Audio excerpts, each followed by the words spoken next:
It's becoming increasingly likely that there's going to be a new invasion on Syrian territory involving a wide volume of Turkish armed forces.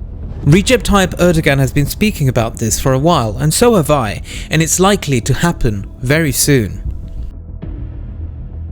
Especially after the terrorist attacks in Istanbul, which the Turks believe were perpetrated by the Kurdish Workers' Party, the PKK. The PKK deny involvement in the recent attacks in Istanbul. However, Erdogan still wants to conduct a new operation out there in Syria to root out the bases of the PKK terror group. For Erdogan though, in order to conduct a second invasion of Syria, it's necessary to overcome American resistance and make a deal with the Russians. The Americans are dead against any operations in Syria, especially by a fellow NATO country, as they need all the support they can get in Ukraine. NATO allies have stepped up their support to Ukraine. We cannot let Putin win. But I think Erdogan today is in a better position to fend off objections from the Americans as well as the Russians too. He's in a much better position than he was half a year ago when he started to talk about launching a second invasion on Syrian territory, because things have changed. This change is due to the new status Turkey has gained during the war in Ukraine.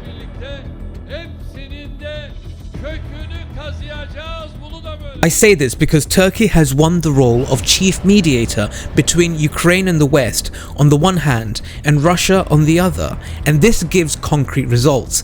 The agreed deal for the export of Ukrainian grains and the exchange of prisoners of war between Kiev and Moscow puts Erdogan in a very powerful position. Not only that, Turkey has done much more for Ukraine than most European countries. Turkey has supplied Ukraine with Bayraktar drones, laser-controlled missiles, and armoured personnel carriers.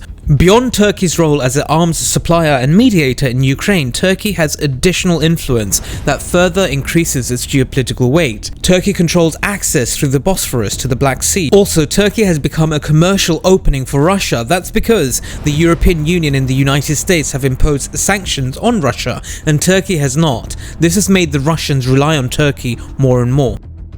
So today we are proposing to take our sanctions a step further. We will make them broader and sharper so that they cut even deeper into the Russian economy. A new Turkish invasion in northern Syria will put pressure again on the already complex and fragile partnership between the United States and the Kurds. Vladimir Putin, on the other hand, has already allowed Turks to invade Kurdish-controlled territory in northern Syria. This happened during Operation Olive Branch back in 2018. The Kurds weren't too happy about that, so the Kurds started to partner closely with the Americans, and they don't see any value in returning to the arms of Bashar al-Assad. And he's somebody who's suffering from political megalomania. He's becoming the Sultan. Do you think that he's becoming the Sultan of the new era, of the 21st century?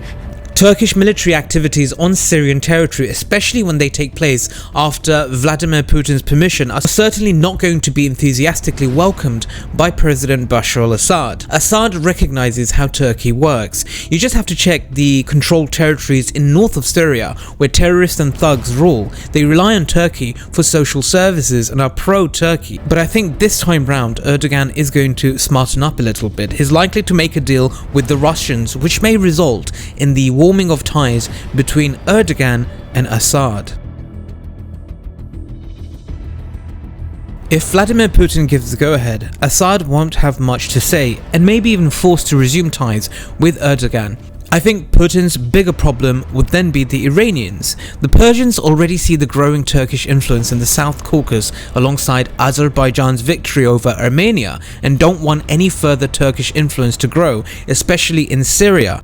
However, despite all that, I'm sure Erdogan is likely to conduct operations out there. America objects to it. After all, the Syrian Kurds are allies of America. This will definitely cause problems between Turkey and NATO, which is something we all should welcome. The question right now is not if, it's when will Erdogan declare a new invasion of Syria. All I can say is very soon. We are talking about weeks. New Turkish military activity out there would have a positive impact on Erdogan's ratings, given the upcoming elections for head of state, which will take place in the middle of next year. Topumuzla, SİHA'mızla teröristlerin tepesindeyiz.